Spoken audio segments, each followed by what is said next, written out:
হরে কৃষ্ণ।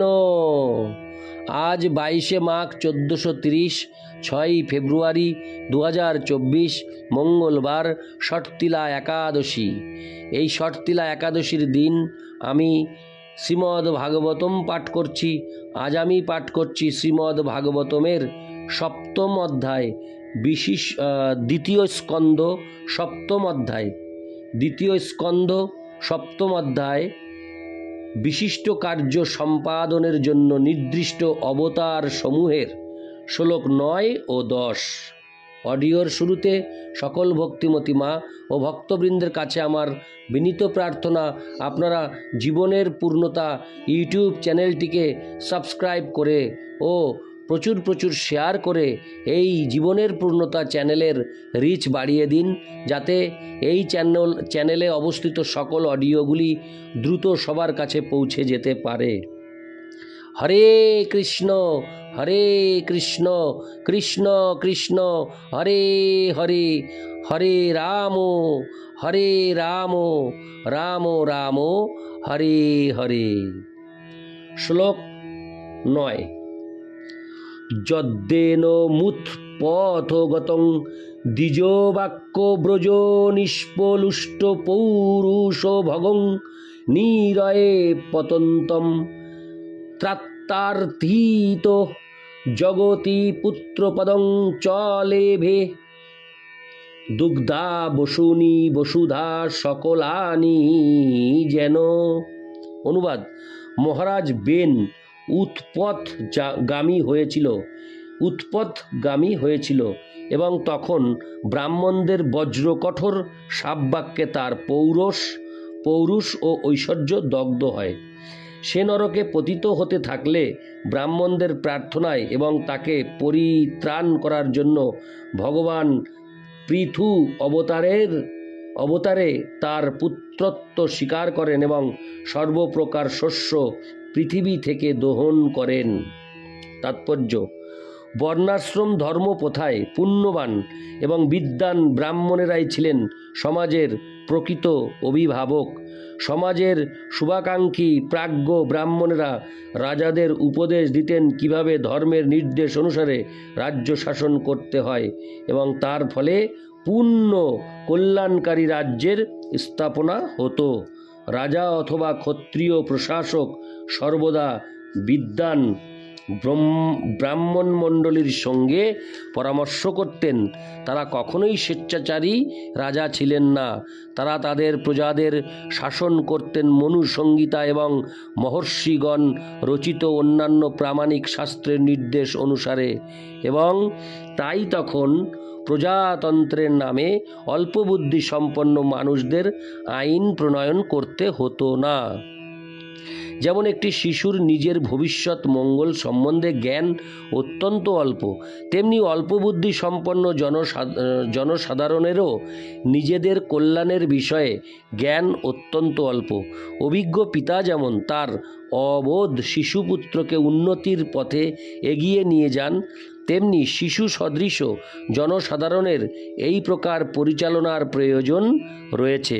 মনুসংহিতা এবং অন্যান্য বৈদিক শাস্ত্রে জনসাধারণের কল্যাণ সাধনের পন্থা প্রদর্শিত হয়েছে এবং সেই সমস্ত জ্ঞান গর্ভ শাস্ত্র গ্রন্থের ভিত্তিতে ব্রাহ্মণেরা স্থান, কাল এবং পরিস্থিতি অনুসারে রাজাদের উপদেশ দিতেন। এই সমস্ত ব্রাহ্মণেরা রাজার বেতন ভোগী সেবক ছিলেন না এবং তাই শাস্ত্রের অনুশাসন অনুসারে রাজাকে আদেশ করার ক্ষমতা তাদের ছিল।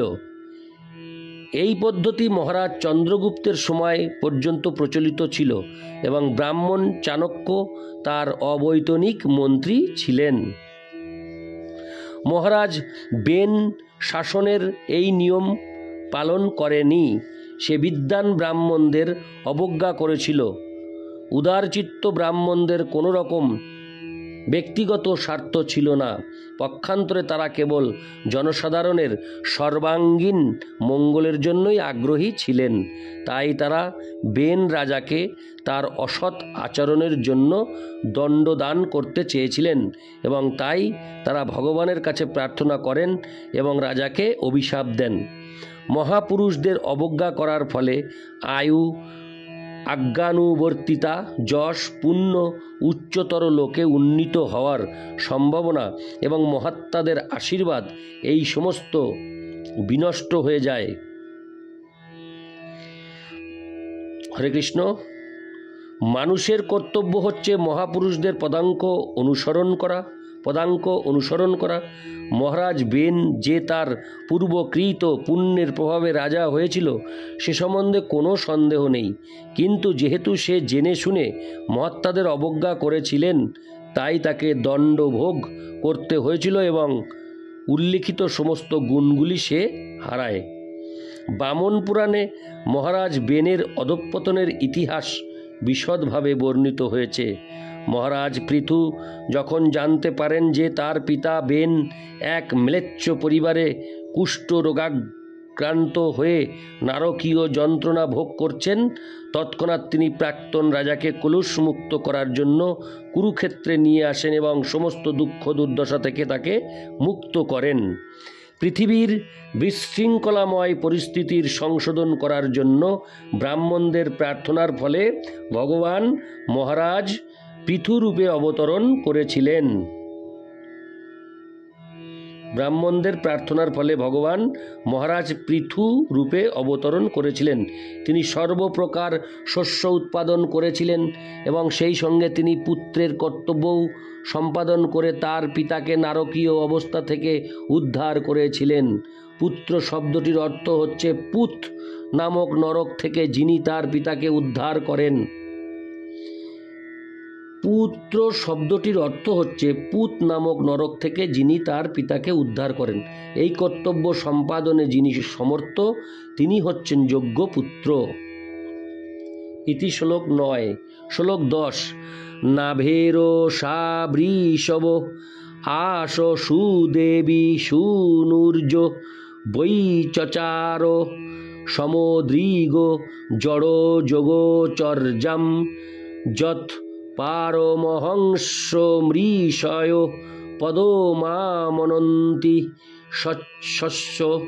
শস্য প্রশান্তকরণ পরিমুক্ত সঙ্গ।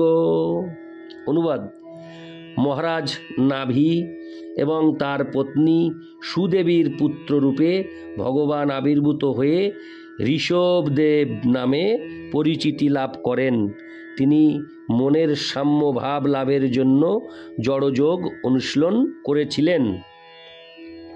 এই অবস্থাকে পারমংস পদ বা মুক্তির চরম সিদ্ধ অবস্থা বলে মনে করা হয়, যে স্তরে জীব তার স্বরূপে অবস্থিত হয়ে পূর্ণরূপে প্রশান্ত চিত্ত হয়। তাৎপর্য: আত্মতত্ত্ব উপলব্ধির যত প্রকার যোগের পন্থা রয়েছে তার মধ্যে জড়যোগ হচ্ছে একটি।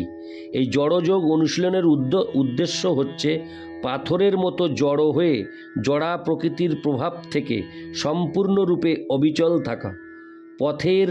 পাথর যেমন সব রকম বাহ্য ঘাত প্রতিঘাতের প্রতি উদাসীন থাকে, তেমনি জড়যোগের জড়যোগের অনুশীলনকারী দেহের সমস্ত কষ্টের প্রতি উদাসীন থাকেন। এই প্রকার যোগীরা নিজের দেহকে নানাভাবে পীড়ন করেন এবং এই রকম পীড়ন করার বহু পন্থার মধ্যে একটি পন্থা হচ্ছে খুরের সাহায্যে দাড়ি এবং চুল কাটার পরিবর্তে হাত দিয়ে চুল ছেঁড়ার অভ্যাস। এই প্রকার জড় যোগের প্রকৃত উদ্দেশ্য হচ্ছে সব রকম জড় আসক্তি থেকে মুক্ত হয়ে সম্পূর্ণরূপে অধ্যাত্ম চেতনায় অধিষ্ঠিত হওয়া। মহারাজ ঋষভদেব তার জীবনের শেষ ভাগে সমস্ত দৈহিক নির্যাতনের প্রতি উদাসীন হয়ে নির্বাক উন্মাদের মতো ঘুরতেন। দীর্ঘ শ্মশ্রু ও কেশ সমন্বিত ঋষভদেবকে উন্মাদ বলে মনে করে অল্প বুদ্ধি সম্পন্ন শিশু এবং মানুষেরা তাকে নানাভাবে উৎপীড়ন করত। কখনো কখনো তার দেহে নিষ্ঠিবন ত্যাগ করত। হরে কৃষ্ণ, হরে কৃষ্ণ। কখনো কখনো তার দেহে নিষ্টিবন ত্যাগ করত অথবা প্রস্রাব করত।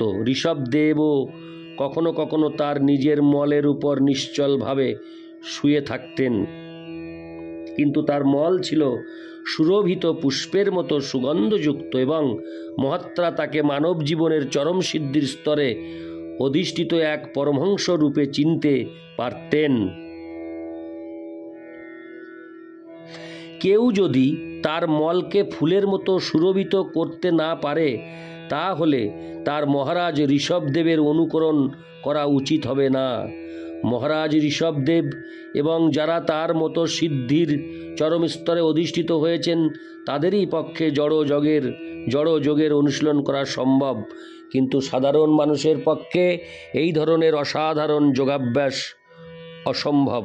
এই শ্লোকে জড়যোগের প্রকৃত উদ্দেশ্য যা উল্লেখ করা হয়েছে তা হল প্রশান্তকরণ বা ইন্দ্রিয়াদি দমন। যোগ সাধনায় সমগ্র পন্থা, তা যে নামেই তাকে অভিহিত করা হোক না কেন, তা হল অসংযত জড় ইন্দ্রিয়াদিকে দমন করে আত্ম উপলব্ধির জন্য নিজেকে প্রস্তুত করার পন্থা। বিশেষ করে এই যুগে এই জড়যোগের কোনো ব্যবহারিক মূল্য থাকতে পারে না, বরং ভক্তিযোগের অনুশীলন সম্ভব, কেননা তা এই যুগের ঠিক উপযোগী। যথাযথ সূত্রে শ্রীমদ্ ভাগবত শ্রবণ করার অত্যন্ত সরল পন্থা মানুষকে যোগের সর্বোচ্চ সিদ্ধ অবস্থায় নিয়ে যাবে। ঋষভদেব ছিলেন মহারাজ নাভির পুত্র এবং মহারাজ অগ্নিধ্রর পৌত্র। তিনি ছিলেন মহারাজ ভরতের পিতা, যে ভরতের নাম অনুসারে এই পৃথিবীকে বলা হতো ভারতবর্ষ। এখানে যদিও ঋষভদেবের মাতাকে সুদেবী নামে উল্লেখ করা হয়েছে, তিনি মেরুদেবী নামেও পরিচিত ছিলেন। কখনো বা বলা হয়ে থাকে যে সুদেবী ছিলেন মহারাজ নাভির অন্য পত্নী, কিন্তু অন্যান্য স্থানে যেহেতু মহারাজ ঋষভদেবকে মেরুদেবীর পুত্র বলে উল্লেখ করা হয়েছে, তাই মেরুদেবী এবং সুদেবী যে একই জনের দুইটি নাম তা সুস্পষ্ট। ইতি শ্লোক 10। হরে কৃষ্ণ।